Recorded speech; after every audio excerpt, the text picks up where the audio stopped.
হরে কৃষ্ণ।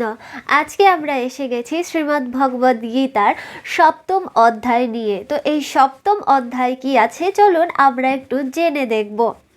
সপ্তম অধ্যায় হচ্ছে বিজ্ঞান যোগ, পরম তত্ত্বের সম্বন্ধে বিশেষ জ্ঞান।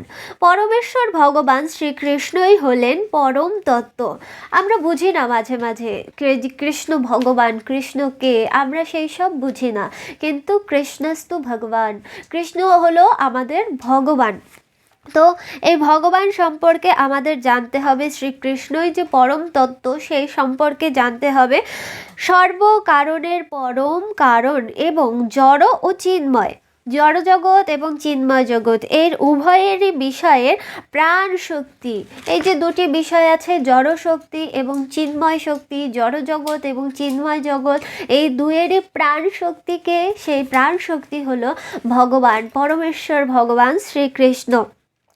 অগ্রণী জীবাত্মাগণ ভক্তি সহকারে তার কাছে আত্মসমর্পণ করে থাকেন। তো যারা তারা নয়, কিন্তু যারা অগ্রণী, যারা ভক্তি মার্গে নিজেদেরকে এগিয়ে নিতে পেরেছেন, তারা কি করে, নিজেদেরকে ভগবানের কাছে আত্মসমর্পণ করে দেয়, মানে সম্পূর্ণরূপে নিজেকে সমর্পণ করে দেয়।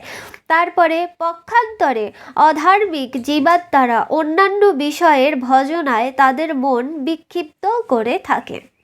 আর যারা কি আছে, অধার্মিক জীবাত্মা, তারা কি করে, তারা অন্যান্য বিষয়ের প্রতি, জাগতিক বিষয়ের প্রতি তারা তাদের নিজেদের মনটাকে বিক্ষিপ্ত করে।